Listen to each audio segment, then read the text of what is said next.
right, can you believe it? This is take 2.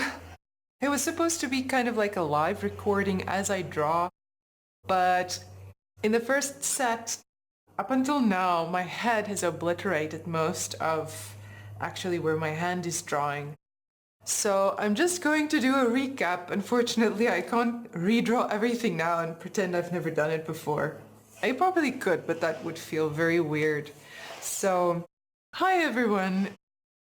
I am going to make a zine. I've had this bright idea to draw a zine last night and have been so excited about the concept that I decided, okay, let's just put stuff on paper and get it out of my system. I have the idea of, I don't want to be over ambitious, but a zine that's going to be a serial. I like the idea of setting myself limitations, so telling a story with outer boundaries or limitations. One of the limitations would be that each panel would be the same size, and in each zine there will be 16 panels. So you will have 16 panels to tell a story or a chapter of a story. So as I said, I have many ideas for the story to extend, but we'll see how it goes. And the character that I want to draw is a character that I have developed many years ago. So this is a page from a very old sketchbook of mine. And I began this character that it was intended also as a serial. I began drawing this character in a time when I suffered from depression, and I thought I am going to draw what I feel like and what I know. And I was overcome by a lot of loneliness. So unfortunately, this character keeps on looking for friends but cannot find friends, or tries to connect with people or other characters and cannot connect with those characters. That's the basic premise of this character. I began with it but never developed it any further. Here's another page. You can see sort of I had the idea of him traveling somewhere, you know, to try and find somebody. And this is another page, and you'll see the drawing in a minute. And I don't know if it comes across that clearly here, but he actually has a paper bag over his head. And I felt I can develop this character, the visual properties of this character a little bit more. So this is one of the drawings from the past. This is one of the final drawings from the past. And you can see it's quite bleak. So he walks across the street and the driver falls asleep, speeds, drives over him. And you can see I set the time here. So it's in the afternoon. That's even worse. You know, I don't even know if, like, it's not your typical drunk driver. So it's in the middle of the day and he gets hit and run, rushed to the hospital, and yeah, not a good ending for our character. So here our character walks and he finds a flower, and he's so excited about this flower because he realizes, this flower has the potential to attract insects and I could find a friend that way. But somehow he overwaters the plant and the plant dies. And then in the next page, he's so overwhelmed by sadness, his single tear drops on the plant, and that is enough to rejuvenate this plant, and this plant becomes a super plant. And lo and behold, it does attract an insect, or sorry, this is not technically an insect, but it does attract a live creature, this caterpillar, and the caterpillar sees the plant, super excited, eats this plant in a couple of seconds, and as he's trying to connect to the caterpillar ignores him, doesn't even care. He just keeps on eating, and once he's finished eating, he leaves. I do like this concept, and I think I am going to incorporate it in a future zine or future chapter of the story. But I began drawing this idea, like I said, I wanted to expand the visual properties of the character. I felt sort of the feet a little bit odd, and I wanted this to really translate as a paper bag, because a paper bag is pretty sad. And it's more than just a mask. I like that visual property because it does indicate muteness, sort of the inability for the character to speak, but because he's wearing a paper bag, he probably can speak. It's not that he was born that way, you know.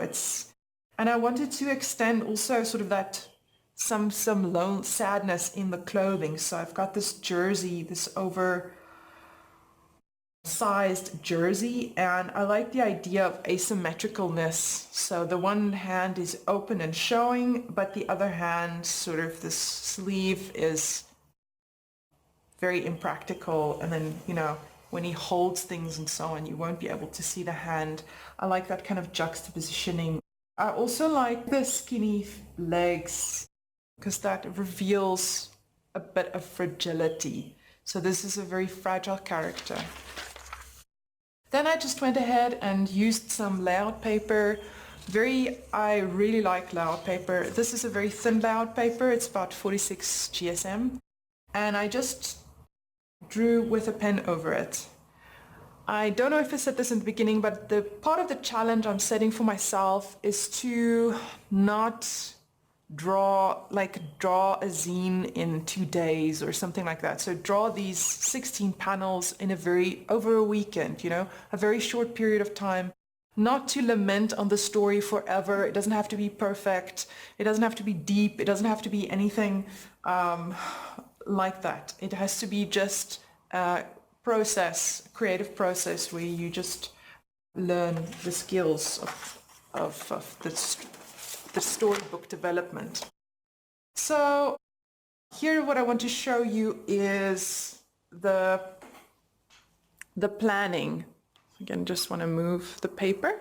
Okay, so I just want to show you the planning stages. So I don't know if I'm exactly happy with this character, but for now, I decided that's good enough for what the requirements of this project is. I wanted to think of developing a story, sort of a bit of I don't want to say origin story, but explaining a little bit where the paper bag comes from. I thought that could be maybe interesting to see, and to accentuate also sort of that isolation that the character feels. So how I do this is, like I said, I want to draw 16 panels, and each panel is going to be exactly the same size because that panel is going to consist of one page. The page size is going to be a standard A6 size, so that I can, in true zine culture, just use a photocopier. So that's why I'm using a standard paper size. Okay, so that's why I have 16 pages. Then usually what I do is now this is the thumbnail stage. So you draw small boxes. It helps to have little boxes because it delineates the space and it shows you how much what is going to be absorbed where. Okay, so you begin by also, in terms of your story, like I said, I wanted to maybe explain why the character is wearing a paper bag. And I also knew I wanted to incorporate him leaving off into space. So I knew the last page or panel was going to be him going off out there in the deep unknown. So that's where I knew it ended, so I drew that first. And I thought, well, you're not just going to have this rocket in space, you need to explain where this rocket comes from. And you're obviously going to need to explain, him getting into the rocket, or the spacecraft. So that's where this thinking kind of comes from. And I also grouped them into fours so that it's another way of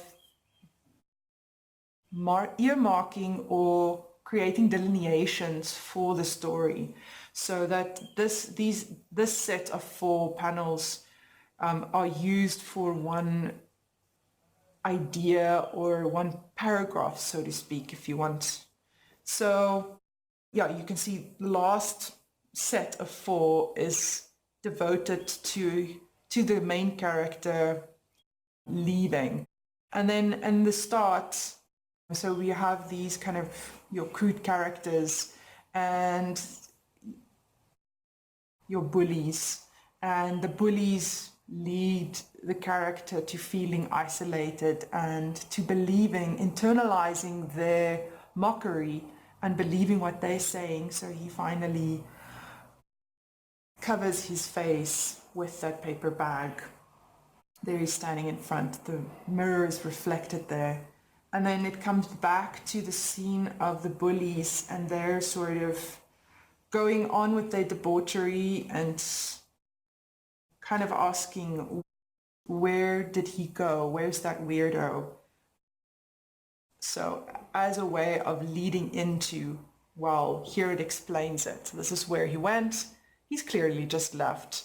And that would be then the end of the 16 panels and the end of planning.